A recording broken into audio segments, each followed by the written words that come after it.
to you by Zesto Corporation, Philippine Daily Inquirer, St. Peter Life Plan and Chapels, Balikbayan Handicrafts, Secosana Ladies Bags, Bean Toothpaste, and Zest Air. Experience the fresh difference now. This is my body. This is the cup of my blood.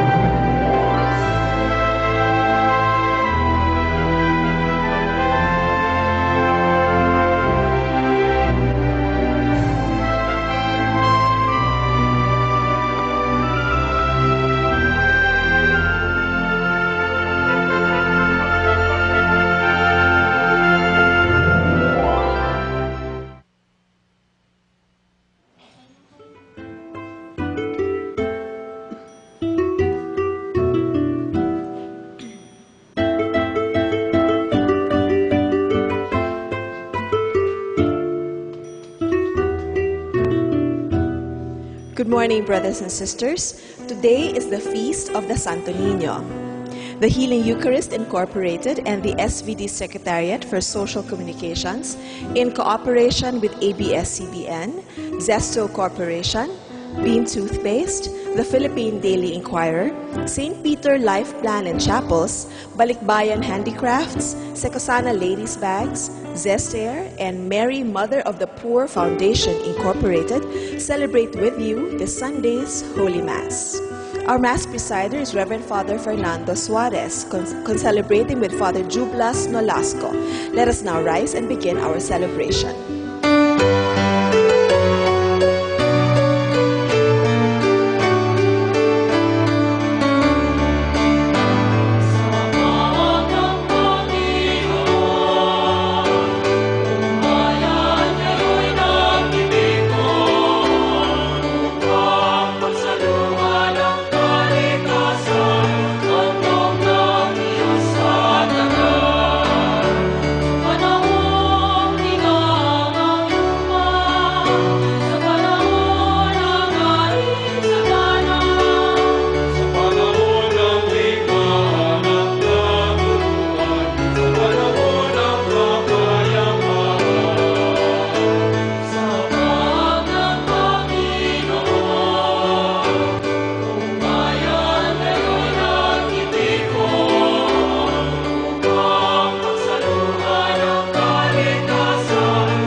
In the name of the Father, and of the Son, and of the Holy Spirit. Amen. The grace and peace of our Lord Jesus Christ, the love of God the Father, and the communion of the Holy Spirit be with you all. And also with you. The whole Philippines is celebrating the Feast of Santo Niño. So sabihin natin, Viva Pit Señor! Viva Pit Señor! At palakpakan natin ang Santo Niño. I think our country is very blessed because of this particular devotion. The whole world is very jealous. Kaya mga Pilipino laging mukhang bata, kahit may edad na.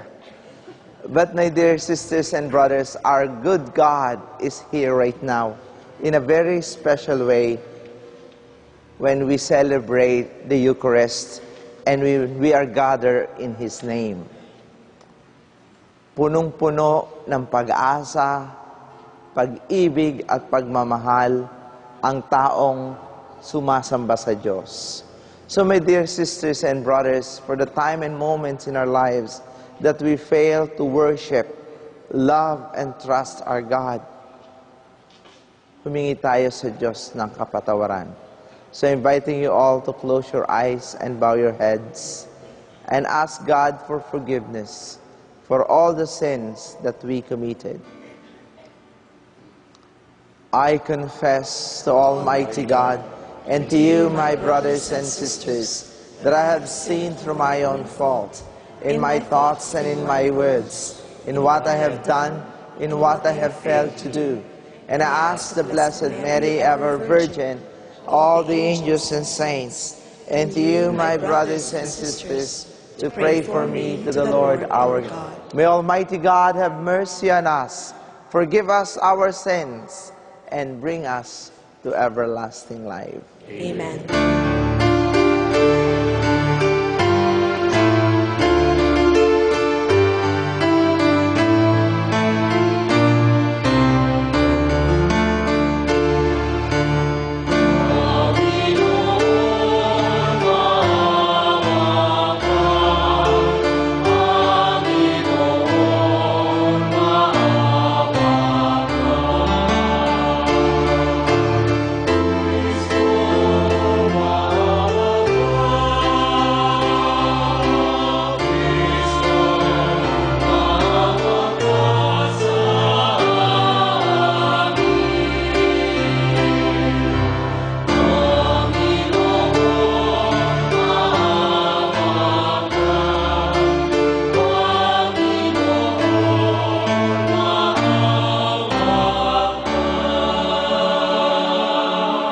Glory to God in the highest, And peace to His people on earth.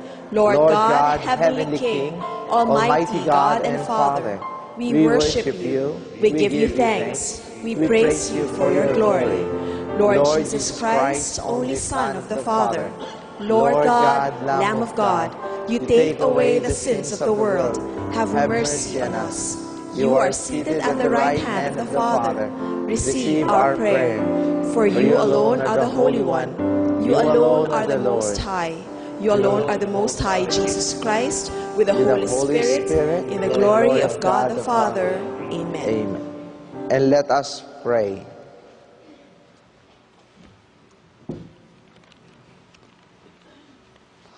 Almighty Father, your only Son, begotten from all ages, humbled himself as a child in Nazareth and became subject to Mary and Joseph. Grant that we may learn from his example to embrace your will in all things, and holding fast to the dignity of all, serve our lowly brothers and sisters and open hands and gentle hearts. Grant this to our Lord Jesus Christ, your Son, who lives and reigns with you and the Holy Spirit, one God, forever and ever. Amen. The Liturgy of the Word. Isaiah prophesies that through the child who shall be called Prince of Peace, God will grant peace and rejoicing to his people. The first reading. The first reading is from the book of the prophet Isaiah. The people who walked in darkness have seen a great light. Upon those who dwelt in the land of gloom, a light has shone. You have brought them abundant joy and great rejoicing, as they rejoice before you as at the harvest, as people make merry when dividing spoils. For the yoke that burdened them, the pole on their shoulder, and the rod of their taskmaster you have smashed, as on the day of Midian. For every boot that tramped in battle, every cloak rolled in blood, will be burned as fuel for flames. For a child is born to us, a son is given us. Upon his shoulder dominion rests. They name him Wonder Counselor, God Hero, Father forever, Prince of Peace.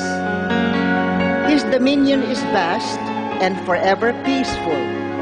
From David's throne and over his kingdom, which he confirms and sustains by judgment and justice, both now and forever. The zeal of the Lord of hosts will do this.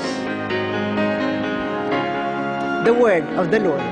Thanks be to God. All the ends of the earth have seen the saving power of God. Please repeat.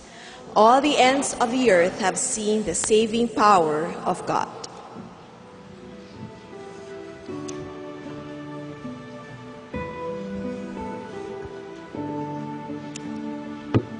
Sing to the Lord a new song, for he has done wondrous deeds.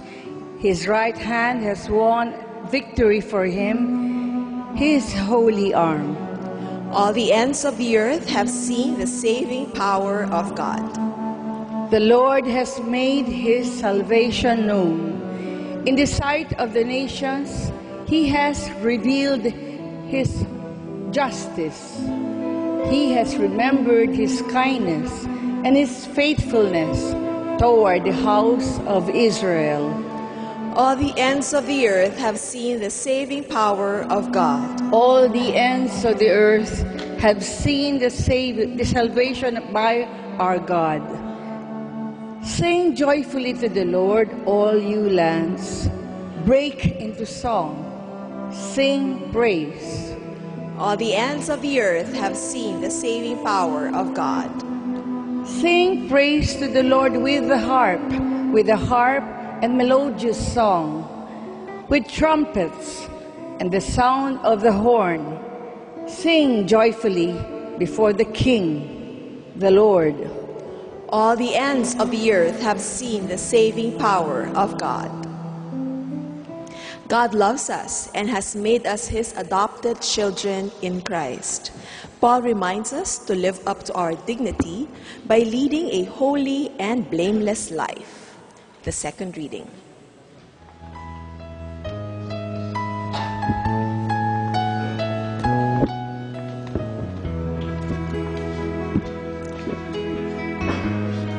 A reading from the letter of St. Paul to the Ephesians. Blessed be the God and Father of our Lord Jesus Christ, who has blessed us in Christ with every spiritual blessing in the heavens, as he chose us in him before the foundation of the world to be holy and without blemish before him.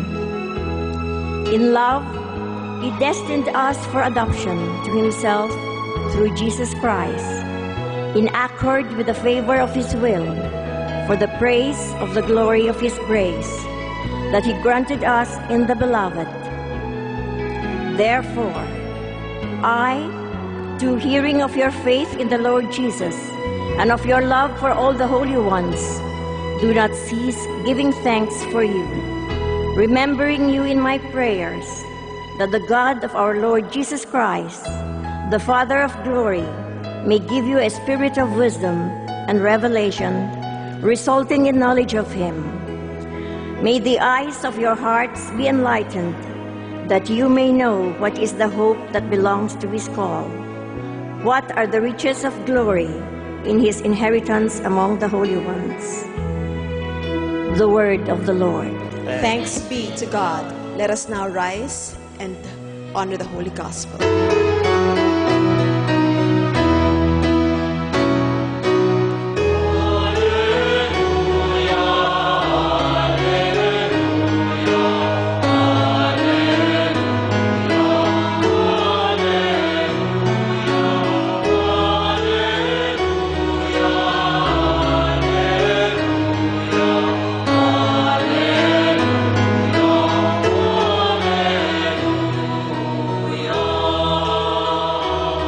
The Word became flesh and made his dwelling among us.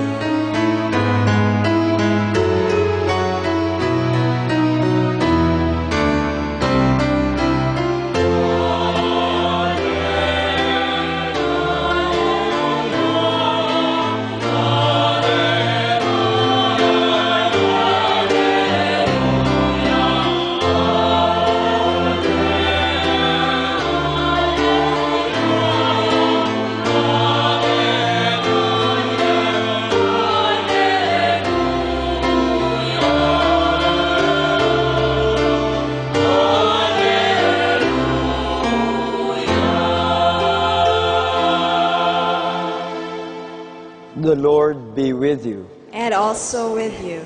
A reading from the Holy Gospel according to Mark. Glory to you, O Lord. People were bringing children to Jesus that he might touch them, but the disciples rebuked them. When Jesus saw this, he became indignant and said to them, "Let the children come to me. Do not prevent them, for the kingdom of God belongs to such as these. Amen, I say to you, whoever does not accept the kingdom of God like a child will not enter it." Then he embraced the children and blessed them, placing his hands on them. Brothers and sisters, the Gospel of the Lord. Praise to you, Lord Jesus Christ.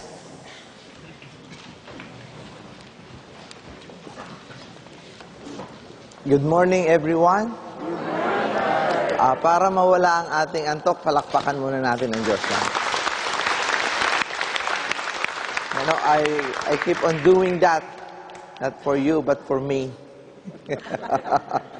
You know, this kind of early Mass is quite an ordeal for me. Kasi ayaw kong makatulog, so hindi na lang ako natutulog. That's the key. Kung ayaw niyong makatulog, huwag kayong matulog. So that's what I did the whole night. My dear sisters and brothers, we are so blessed from the letter of Paul to the Ephesians. Blessed be the God and Father of our Lord Jesus Christ, who has blessed us in Christ in every spiritual blessings. Meaning, my dear sisters and brothers, because of Jesus, we have everything. And the very wish of St. Paul when he said, "May your eyes be open and your ear and your hearts be enlightened, that you may know what is the hope that belongs to his call, what are the riches of glory in his inheritance among the holy ones." Medyo malalim-lalim, malalim pa ang English. Napakaaga pa. So I will make it lighter. You know, ang ibig pong sabihin nun ay ganito. We human being, we should be like frog. F-R-O-G. That's the effect of early morning.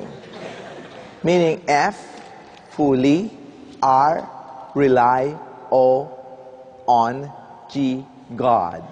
Fully rely on God. Please remember that. Because of the spiritual blessings that Jesus has given to us. We need to be fully rely on God. May nag-complain po sa akin when I was in United States. Ang sabi ay ito, "Ano ba naman yan si Father Suarez? Nag-travel kami all the way from Florida.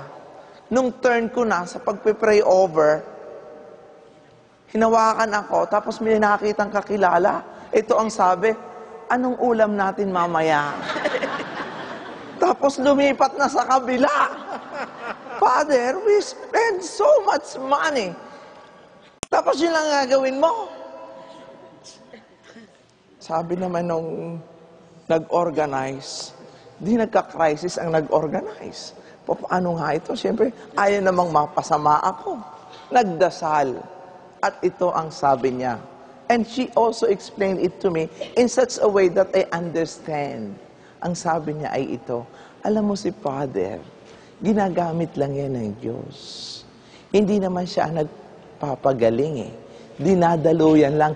Yung pag-lay hands niya na yun, the healing is coming from the Lord. It has nothing to do with Father. Alam mo, naliwanagan. Simula ngayon, pagka Father, salamat, maipatong mo lang ang kamay. Kahit hindi ka serious. And then, you know, it reminded me of this lady. Her name is Arlene Ong.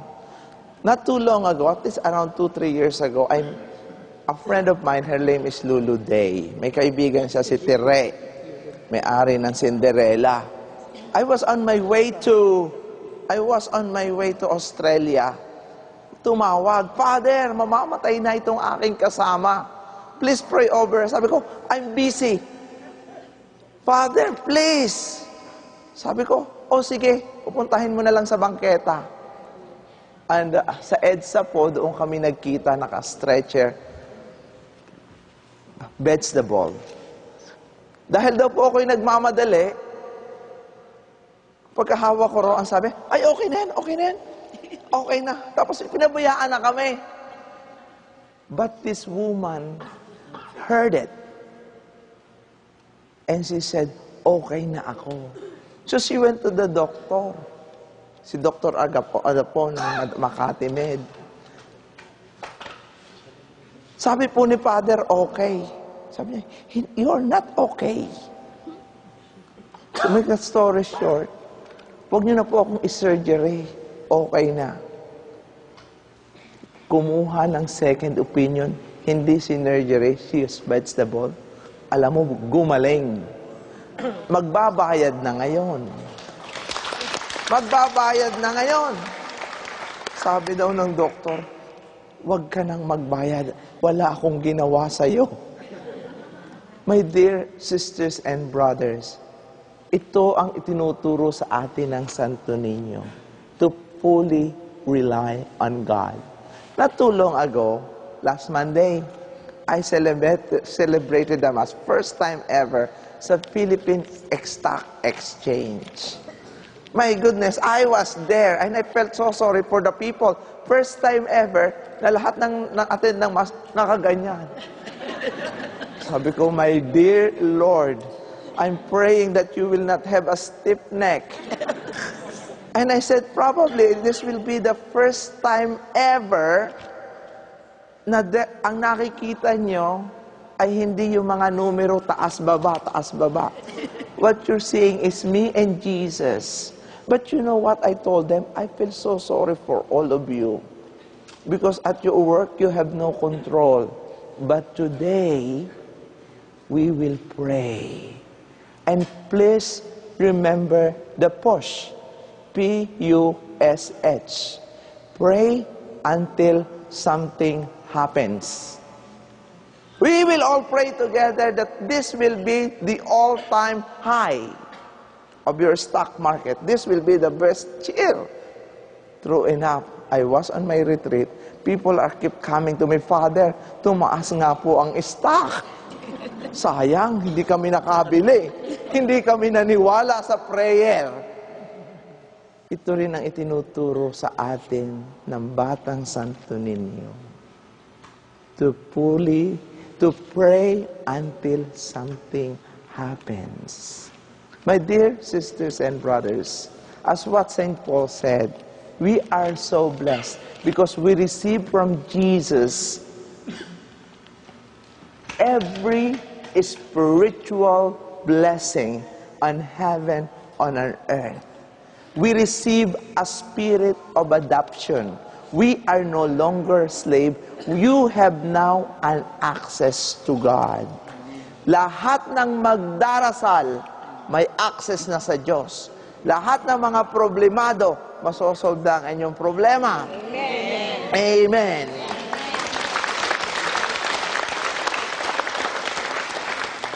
But may papagawa ang Diyos. The little child is a symbol of intimacy. When ibinigay ang Diyos, when God gave us Jesus, in the first reading, He is our wonder counselor, God hero, Prince of Peace. For a child is born for us today, a son is given to us. Upon his shoulder, dominion rests. Yun po ang ibig sinasabi sa the letter of Paul, from the book of the prophet Isaiah. Ano po ang ibig sabihin nun? Itong batang ito na si Jesus, ito, Santo Niño, yung sa sinulog, minsan yung iba ay sinasayaw. Sana sabi ko, wag mahulog ang Santo Niño. At habang kayo nagsasayaw, sana ang inyong mga wallet, yung mga nandoon sa Cebu, ay baka madukot. Anyway, ang sasabihin ko po ay, let us become mature in our relationship with Jesus. And how can we be mature? Makikita po ito sa ating buhay pananampalataya. Let us be mature. And how can we be mature? Kung marunong po tayong magpatawad. If we know how to forgive. Amen. Alam niyo po, ang bata, pagkakaraan, wala. Ang matanda, hindi nakakalimot. Paulit-ulit ang galit, parang long playing. I just finished my retreat and I was so touched by this. Pagka pala nagre-retreat, wala kang makausap. Diyos ko po, Panginoong Jesus. Mabuti na lang may gwardya. Kami ng gwardya, nagkwentuhan isang araw dahil sa kaalalakad ko. Sabi ko, I'm tired of walking. I need somebody to talk to me. When I talked to this man, I asked him, how long you been a security guard? Father, 40 years. Sabi ko, hindi ka ba naiinip? Para kang nagre-retreat dito all year. Sabi niya, hindi, Father. Sabi ko, baka gusto mong yumaman. Alam mo, Father, I was so touched by it. Ayoko namang yumaman. Ang wish ko lang sa buhay, sana healthy ako. Wow! Healthy tayo. Walang sakit. And this is how I was able to understand this healing Eucharist or the mystery of this healing gift. Health is wealth. Kahit pala gaano ka karaming pera, kahit gaano ka kayaman, pagka kayo may sakit, hindi mo kayang bilhin. So for all of you right now, buhay pang lahat, magpasalamat tayo sa Diyos. Nandito tayo. Let us be thankful and grateful to Jesus. And how can we be grateful to Jesus? Every time we gather together in the Eucharist. After Christmas, meron po akong ikinasal. Itong ikinakasal kong ito, hindi focus. Meaning, hindi akong iniintindihan mga ako'y nag-o-homily. Nagalit ako. Sabi ko, tinanong ko, are you going, nagsisimba pa kayo? Do you go to church? No, Father. You go to church? No, Father. Sabi ko, ay bakit kayo nagpakasal dito? So I challenged them. Sabi ko, ang laki ng ginastos ninyo dito. But I'm telling you, yung inyong ginastos, and I know and I believe you want to make this day memorable till the rest of your life. I will tell you how this will be memorable if you experience God right now. So if you want this to be memorable, and if you want to be a holy and happy couple forever, it will begin now. Ngayon, natulala. Ngayon, I want you to kneel down at huwag kayong tatayo hanggat hindi nyo nararamdaman ang Diyos. True enough, nakinig. Diyos ko, ito na, tapos na ang misa, hindi pa natayo. Ang sabi sa akin ng cameraman, Father, patayuin mo na. May susunod pang misa. And I, just wait. Do you know, this couple cried and hugged me and thanked me for challenging them. This whole celebration, every Eucharistic celebration, every sacrament is a waste of time if you never encounter God. Kung hindi mo mararamdaman ang Diyos, ang pagdalo ng misa ay pagsasayang ng oras. But for those who will feel God, this moment is priceless. This is the intimacy that I'm talking about. Patuloy kayong magsisimba uli. Yung tinatawag po dito ni St. Paul. Very beautiful. He summarized it very, very well when it says, that you may know what is the hope that belongs to His call. We are all called to be holy. That what are the riches of glory in His inheritance? Yung mararamdaman nating kaluwalhatian ng Diyos among those with the holy ones. Pagka po tayo na-attend ng misa and all the sacraments, we are with the holies. And how is it? You know, there is no better space and place other than to be with the holies. Meaning, nasa Panginoon ka, at pagka ikay nasa Panginoon, that's what you need and that's what we all need. Yun din po ang nararamdaman ng taong nahihil. Amen? Amen. And I'm telling you, napakasarap maglingkod sa Diyos. And I'm challenging each and everyone na nandito ngayon, give yourself a chance to be with the holies. Give yourself a chance to experience God. And if you do so, my dear sisters and brothers, itong misang ito na inyong dinadaluhan, na ating dinadaluhan, ang simula ng ating panibagong buhay. Hindi nyo na po kailangang imbitahan ang inyong mga kasama sa bahay. Makikita sa inyong mga mukha na kayo'y nagniningning at isasabihin sa inyo, saan ka galing? Ay, umattend ng misa ni Father Suarez. Hindi lang kay Father Suarez, lahat ng misa is a mass of healing. Lahat ng misa ay misa ng pagpapagaling. Kaya nga po noong ako'y nasa Vienna, binabati ko mga taga-Vienna. Nakakatuwa ang istorya.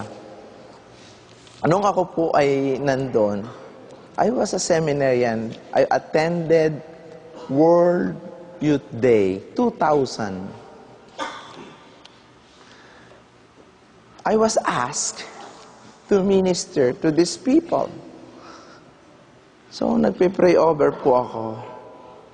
Another seminarian was also praying over there.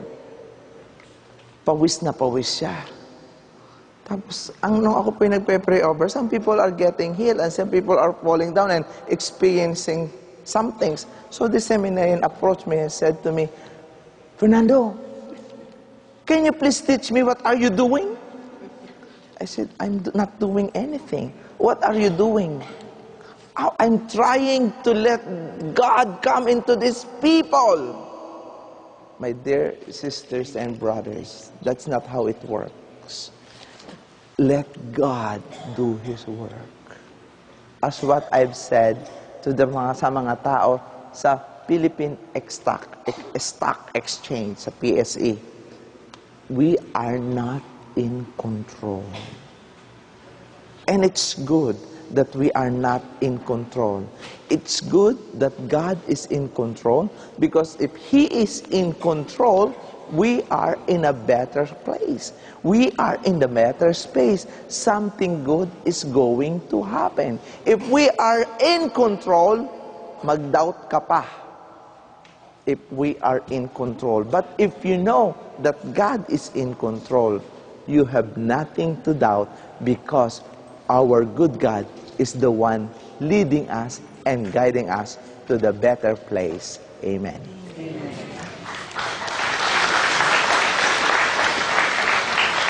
Please stand right now and let us profess our faith.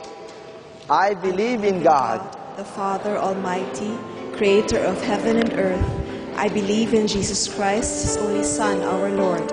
He was conceived by the power of the Holy Spirit and born of the Virgin Mary. He suffered under Pontius Pilate, was crucified, died, and was buried. He descended to the dead. On the third day He rose again. He ascended into heaven and is seated at the right hand of the Father. He will come again to judge the living and the dead. I believe in the Holy Spirit, the Holy Catholic Church, the communion of saints, the forgiveness of sins, the resurrection of the body, and life everlasting. Amen. As we celebrate the feast of the Holy Child, let us give thanks to the Father, who has made us His beloved children in Christ, and given us the spirit of wisdom and understanding. Let us remember in a special way all the children of the world. Let our response be, Listen to the prayers of your children, Lord. Listen to the prayers of your children, Lord.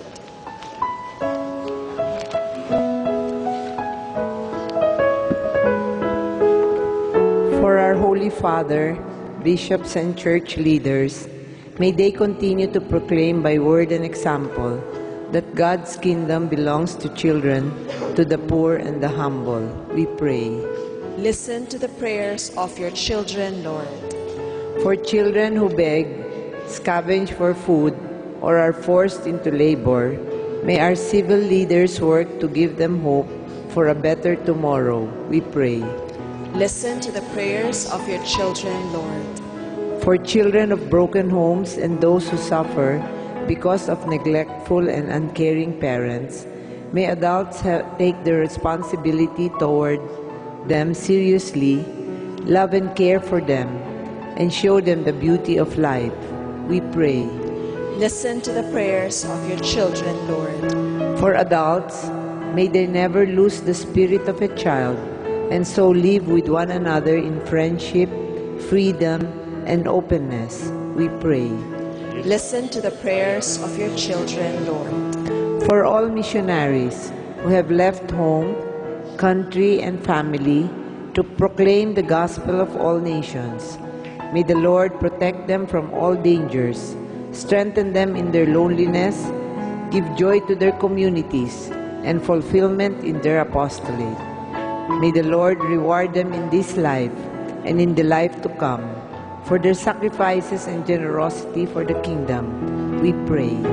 Listen to the prayers of your children, Lord. For all families, may we take the challenge to face the problems connected with the promotion of the family and marriage, so that our children may grow up in a healthy, happy, and religious environment. We pray. Listen to the prayers of your children, Lord. In a very special way, let us pray for all those who are sick, especially those who are here in the studio, and for the healing of Noli Bantugon, Shaira Bantugon, Eduardo T., Lulu, Bautista, that the good Lord will give them healing today in a very special way. We pray to the Lord. Listen to the prayers of your children, Lord. And for those who are celebrating their birthday, especially for Sister Rose, my sister Jeanette, and Raymond, we pray to the Lord. Listen to the prayers of your children, Lord. God our Father, hear the petition of your children. Give us the heart of a child, so that we may welcome God's kingdom among us and receive